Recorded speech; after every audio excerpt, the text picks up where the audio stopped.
Assalamualaikum warahmatullahi wabarakatuh. Baiklah, kami dari kelompok 6 ingin mempresentasikan materi tentang ahliyah dan awarid ahliyah. Baiklah, di sini saya Rilangga sebagai moderator dan pembaca materi. Yang kedua ada Inneke Faras Alifah sebagai pembaca materi. Yang ketiga ada Tini Mawarni sebagai pembaca materi.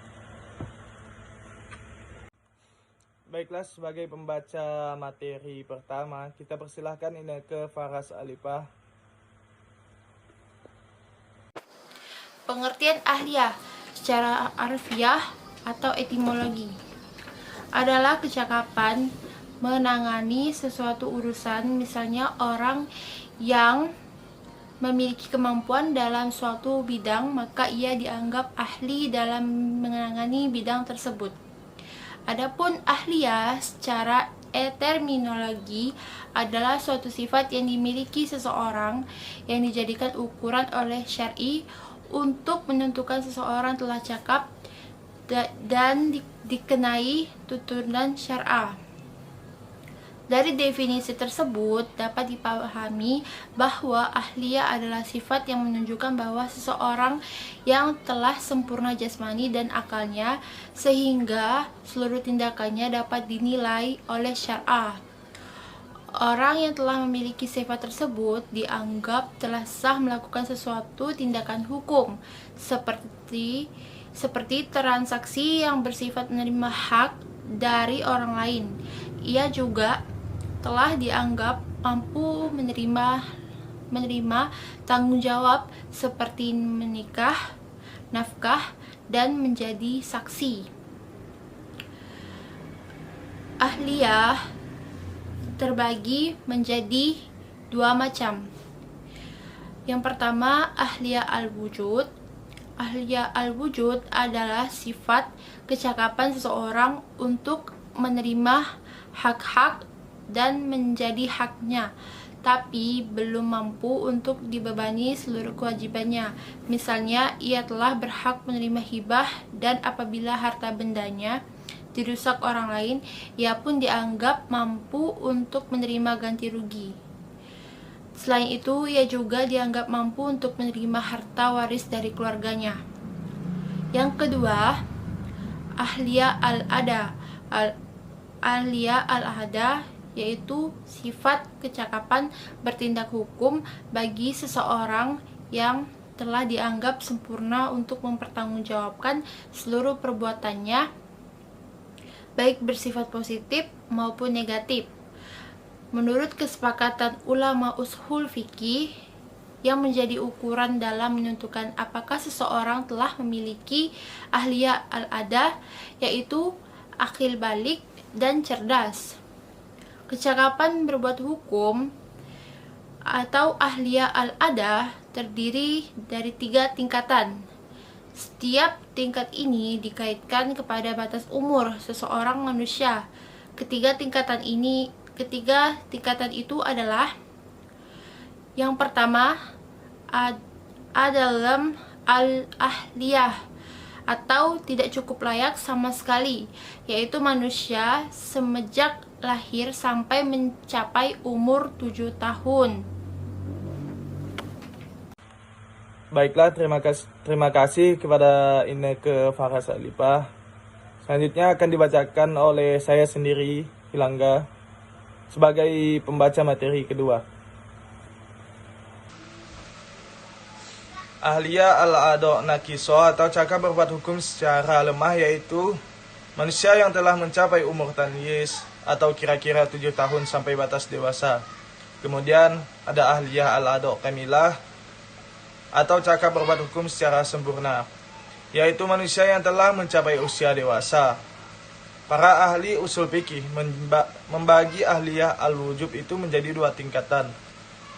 Yang pertama, ada ahliyah al-wujub an-naqisoh. Yang ahliyah al-wujub an-naqisoh berarti seseorang itu masih berada dalam kandungan ibunya atau masih dalam janin. Janin itu dianggap memiliki ahliyah al-wujud yang belum sempurna, karena hak-hak yang harus ia terima belum dapat menjadi miliknya. Sebelum ia lahir ke dunia dengan selamat, walau hanya untuk sesaat. Apabila ia telah lahir, maka hak-hak yang ia terima menjadi miliknya. Yang kedua, ahliyah al-wujub al-kamilah. Ahliyah al-wujub al-kamilah adalah kecakapan menerima hak bagi seorang anak yang telah lahir ke dunia sampai ia dinyatakan baligh atau berakal atau dewasa. Sekalipun akalnya masih kurang seperti orang gila, dalam status ahliyah al-wujud sempurna atau tidak, seseorang tidak dibebani tuntutan syara', baik yang bersifat ibadah seperti sholat dan puasa, yang bersifat rohani, maupun tindakan-tindakan hukum duniawi seperti transaksi bersifat pemindahan hak milik. Yang kedua ada awarid al-ahliyah atau halangan ahliyah. Gangguan atau halangan yang menimpa ahliyah atau yang dimaksud dengan manusia, baik gangguan itu menimpa ahliyahul wujub atau orang yang berhak dan berkewajiban, maupun yang menimpa ahliyatul ada atau kepantasan seseorang untuk diperhitungkan oleh syara'.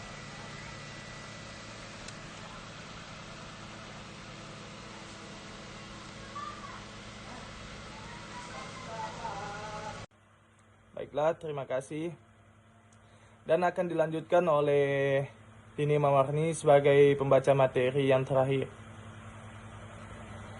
Baiklah, saya akan melanjutkan penjelasan tentang awarid al-ahliyah. Awarid al-ahliyah terdiri dari dua kelompok. Yang pertama, awarid samawiyah, yaitu halangan yang datangnya dari Allah, bukan disebabkan oleh perbuatan manusia seperti gila, dungu, perbudakan, sakit yang berkelanjutan, kemudian mati dan lupa.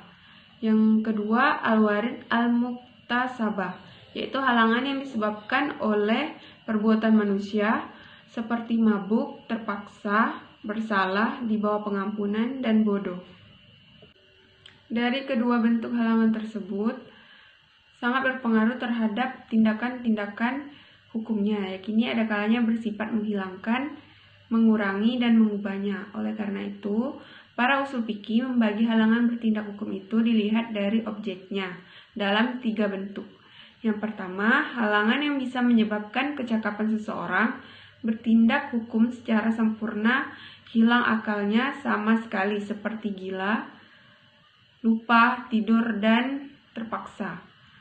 Yang kedua, halangan yang dapat mengurangi ahliyah ada seperti orang dungu. Orang seperti ini ahliyahnya tidak hilang sama sekali, tetapi bisa membatasi sifat kecakapannya dalam bertindak hukum. Maka tindakan yang bermanfaat bagi dirinya dinyatakan sah, namun yang merugikan dianggap batal. Yang ketiga, halangan yang sifatnya dapat mengubah tindakan hukum seseorang, seperti orang yang berutang, di bawah pengampunan, orang yang lalai, dan bodoh.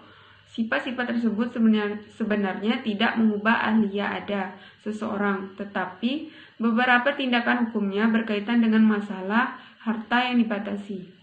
Terima kasih. Baiklah, terima kasih kepada Tini Mawarni sudah membacakan materi. Hanya itu yang dapat kita sampaikan. Kami dari kelompok 6 mengucapkan terima kasih. Apabila ada kesalahan dari kata-kata kami atau kekurangan dari penjelasan kami, semoganya kawan-kawan semua memaafkan. Baiklah, presentasi ini akan kita tutup dengan membaca Alhamdulillah. Alhamdulillahirabbil alamin. Wassalamualaikum warahmatullahi wabarakatuh.